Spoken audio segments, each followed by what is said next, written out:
Pauline Hanson, Senator Pauline Hanson, joins us on the line from Queensland. Where did we find you tonight, Senator? Unusually, I'm spending one night at home. How dare you? Oh, my goodness. I know. You can't do that. I've only had a few nights at home in the last 4 months. Have you seen? It's lovely. Have you seen the Prime Minister Malcolm Turnbull on the campaign trail in Queensland while you've been out there in Queensland all these weeks? No, I haven't. Has Not he actually been up here? I haven't seen him. I think he was up for the launch and then skedaddled back. That was the only thing. And nor, Pauline, has he been in the electorate of Bennelong, where poor old John Alexander's having a nightmare time. The government desperately needs to win, and he hasn't been there either. What do you make of that? He hasn't been there for 231 days. Well, the feeling that I'm picking up, people are not happy with Malcolm Turnbull or the Liberal Party, nationally, federally, and they're really fed up with the major political parties, and it's right across the board, federally and also in the state of Queensland. So when you door knock, you get people telling you that we think Canberra's doing a bad job. Yep, people aren't happy with Malcolm Turnbull at all. They feel that he's not showing leadership quality, he's indecisive, he waffles. People aren't happy at all, and actually they really don't want Bill Shorten either. But what are you picking up about your response? Now, I noticed that a couple of weeks ago, and I thought this might have been a mistake, but I'll be honest, that you said you might win 12 seats, and now I see that you're saying 3 or 4. Yeah, I watched your comments on the TV tonight. That is not right at all. I've been asked about what we think we would pick up. I said we are actually on the ground. It feels the biggest swell of support on the ground than what it was in the 1998 election. Mm-hmm. How it will translate in the seats, and we won't poll as high as the 22.7% because we're... No, that was just out of the box, yeah. 18 candidates less in this election, so that will adjust our percentage of the vote. There is a groundswell of support. This is a totally different election with full preferential voting, where the preferences will flow. I think a lot of people will not particularly follow the voting cards of the major political parties. Why I say this is that in the last election when I stood for the seat of Lockyer, I had 58% of Labor's preferences flow to me and 42% to the Liberal National Party member. Now, although the Labor Party voting ticket left me off it completely, the last blank number on the ticket, so they never even put a number beside me, but people didn't follow that. So I think both political parties are going to be in for a hell of a shock in this election. So are you prepared to put a number on the number of seats, or do you think that's a pointless exercise? No, I think it's a pointless exercise, and I'm not going to count my chickens before they hatch. There's a number of seats there. I think people are going to get a big surprise in which way they swing and how what happens from it. So you're contesting 60 seats. 61. 61, sorry. Pundits that I've spoken to are predicting that you'll win somewhere between 5 and 6, so maybe it'll be a few more than that. You're still going to be in a position where if this election's very close, you're going to have certainly the LNP coming to you to try and do a deal. Given that the opposition leader, Tim Nicholls, said One Nation's $18 billion in election promises was a sign the party had no idea what it's doing, are you in a mind to be dealing with Mr. Nicholls? Look, on Saturday, the people of Queensland will have their say. I think there's going to be a big protest vote against the major political parties, but I also believe that people are looking for change. Both parties are stagnant. If you look at our debt, by 2019, 2020, we're going to have an $81 billion debt. I don't believe they have the nous or the intelligence to actually rein that in and still run the state. We've seen that. Both sides of politics, the LNP under the Campbell-Newman government, plus also Palaszczuk, have knocked back a resort at Great Keppel Island, which would have employed 1,500 people, a development of $2 to $3 billion development. Now they're actually starting to say, well, the LNP, yes, we will back it. Infrastructure projects, the coal-fired power station, Water security, which is very important. They followed a lot of our policies now. We actually want to drive industries and manufacturing, reduce payroll tax, which will, hopefully get a lot of people from down south with industries to move to Queensland. So you've got to manage it quite. And I understand you can't pork barrel all the time, and they've made promises over the years. They've never delivered on those promises. So I'm saying to the people of Queensland, it's going to be tough. And I'm going to say to you, yes, we've got to pull in our belts. We have to watch where the spending is going. But over a period of time, if we do that, we are going to have money then to put into infrastructure projects, schools and hospitals and roads that needs to be done. And where we need to do it is you've got to lead by example from the government. We have been paying, if we actually want to buy, today I was at a lighting factory. Now that lighting factory has to go through a wholesaler then to get the product. That means that wholesaler is actually ticketing the taxpayers an extra 20% on that item that they're buying. We can actually then go back to a government department to deal directly with these manufacturing companies and save us that 20% ticketing, which will give us about $1.3 billion extra a year. So if you're pro-development and you're pro-jobs, which I know you are, yep. What's the problem with the Adani coal mine? There's nothing wrong with the Adani coal mine. I'm not knocking it. I've always supported the Adani coal mine, which they've actually stated it will give about 1,462 jobs directly, and in the 10,500 jobs indirectly.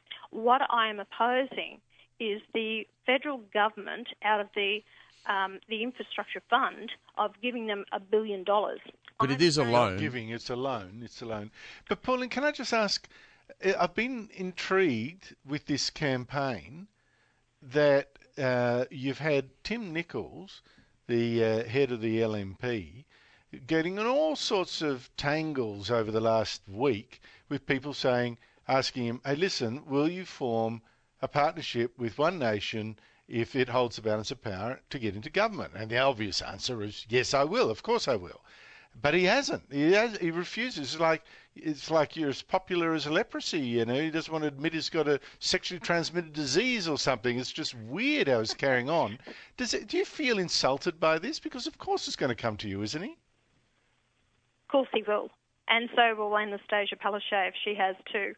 But the whole fact is, this shows me the calibre of the person that they are, that they cannot make a decision with this, be upfront with the people, as I always am. And that's why people respect me. They may not always agree with everything that I say, but I am actually decisive. I know where I'm heading, and I let people know.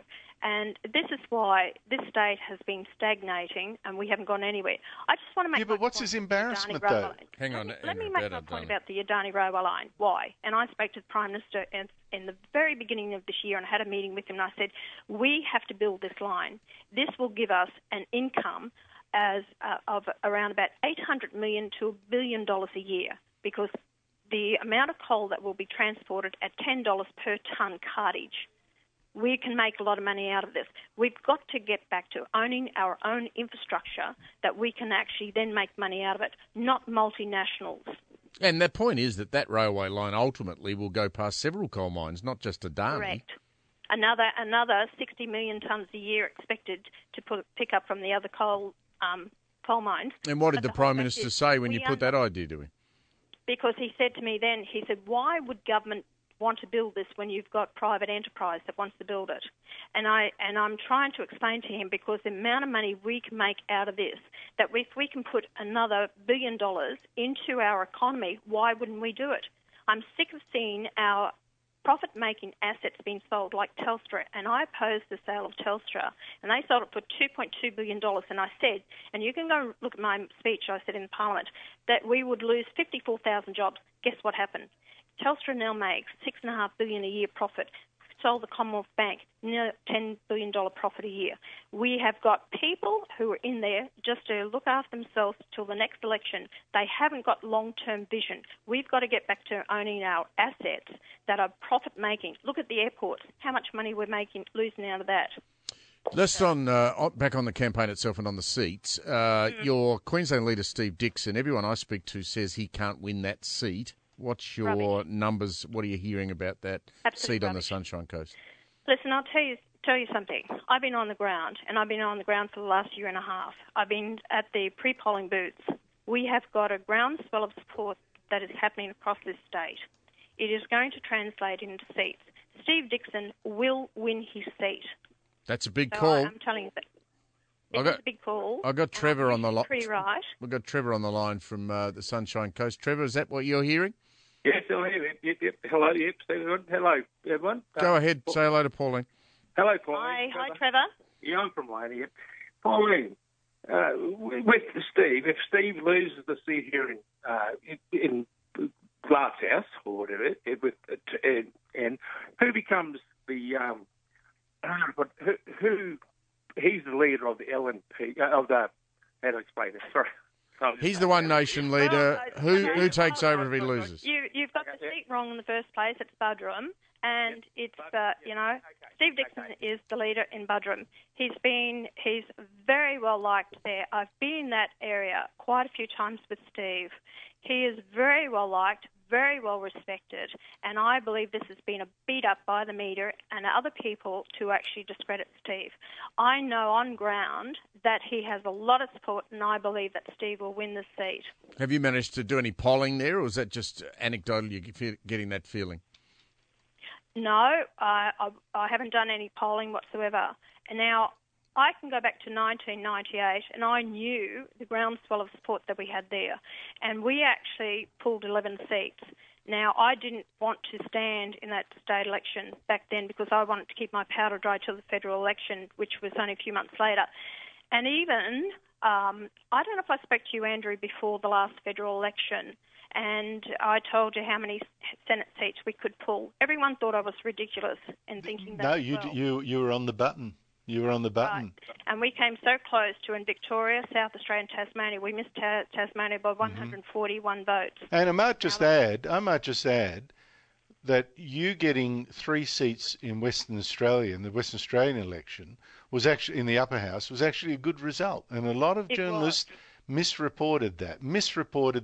But can I ask about Fraser Anning? Like, he was your Senate, the replacement senator for Malcolm Roberts, when Malcolm Roberts was thrown out for being, and within an hour of being sworn in, the guy deserts the party, or he says he's kicked out, whatever. How much damage did that has that done to your campaign? Because that was not a good look from him. It hasn't even been discussed with me whatsoever. It has not been raised. It is not an issue in Queensland. And let me tell you this. Most people wouldn't know who he is. Fraser, that's exactly right. 19 votes that he got across the state. But Fraser Anning's wife is actually working on the polling booth for our candidate in Gladstone. Oh, that's nice. That's nice. It is nice. Yeah. So, it's not all bad news and hype as people are making out. No, but I did think that was a bad look. And it was a bad look. It was a bad look. There's more to it, but, hopefully things will be, hope we can get it all together next week. You know what I think? Do you sometimes think, look, I've been critical sometimes in the past of some of the candidate selections, right? And that's obviously a risk for every new party, and you've had a couple of mistakes there. So have others. Have you had a look? How come no reporter that I've seen has said, hey, listen, but look at the Nick Xenophon party. They had four MPs elected at the last election, and only one of them is likely to still be there because Nick Xenophon's quit. The Kokoshi Moore has had to quit because she's a dual national. A third one is likely to go to the High Court because she doesn't look like she should stay either, leaving one. You're never held to this account. If you lost 3/4 of your members of the federal parliament, by crikey, you wouldn't hear the end of it. I know, Andrew. Hey, listen, I think the major political parties see me as a more of a threat to them than what they do Nick Xenophon. And, I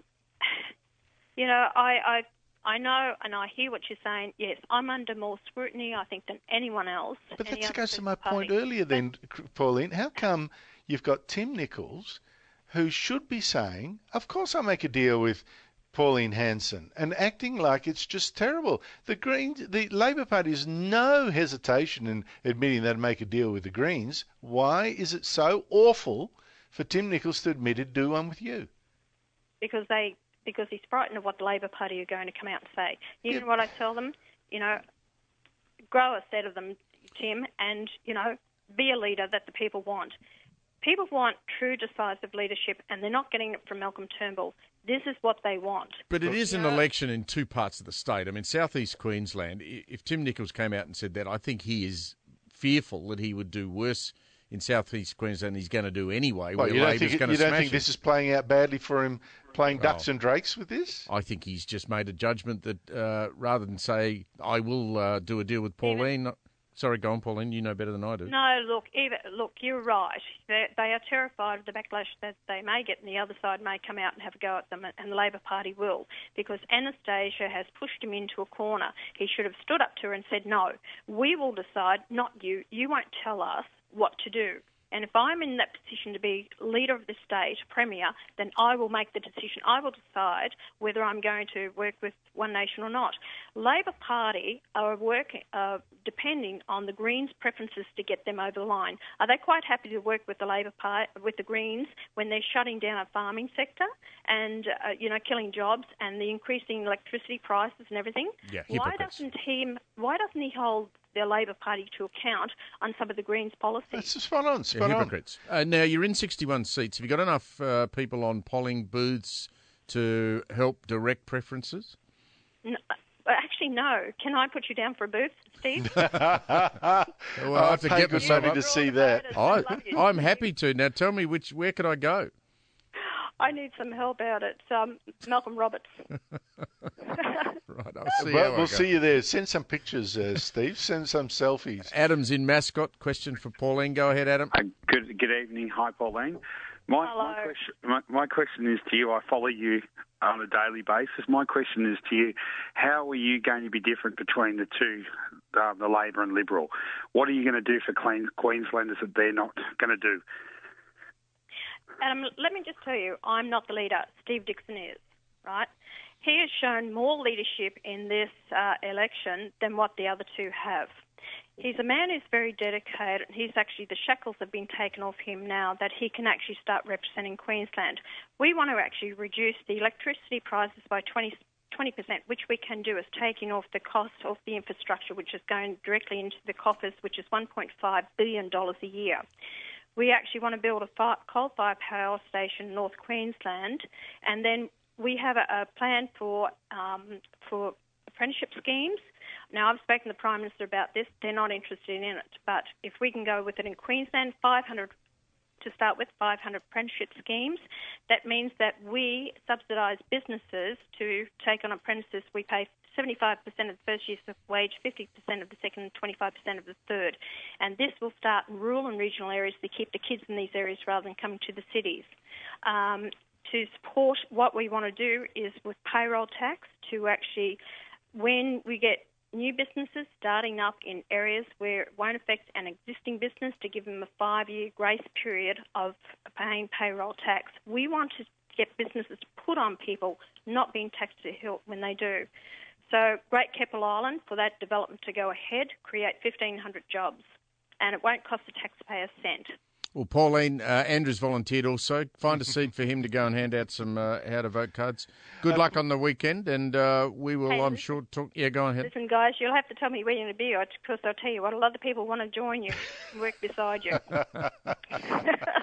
Listen, thanks for your giving me some time. No problem. No, Pauline, and listen, look, I'm grateful that you've given us your time, because the first thing you would have had to do going home after so long away is clean all the cobwebs, replace the stale milk in the fridge. How long does it take you to clean up when you've been away? I love my gardening, and I can't even get out to do my gardening or anything. Have you seen this new beautiful grandchild you've got? Well, I went down there on Sunday night. I flew from Cairns right down to Hobart. My daughter says to me, Mum, I know how busy you are. Don't worry about it. Don't come down. And anyway, I rang her up. No, I didn't. I wasn't telling her I was going to surprise her. And she read it on Facebook. And she said, Mum, where are you? And I said, I'm at the airport. She said, yes. And I said, honey, I'm coming down. She said, oh, my God. But anyway... Did you take the booties thrilled. from the ex-police minister? No, I've got to take them down. I got them after I got back. All right. So anyway, Righto. I'll take them down. But she was so thrilled, and she's kept saying, "Mum, thank you." She meant the world to her. I had the poor kid working on a polling booth at 15 years of age. She's 34 now, all down her 15th birthday. So I think I need to take a break. I love my daughter. I love my children, and they're more important to me. I love what I'm doing for the people of Australia and Queensland, but my family has to come first occasionally. Good on you. Go and get some sleep, and we'll try and talk Thanks, next week. guys. Cheers. Bye. Senator Pauline Hanson, Andrew Bolt's with me. Calls are next.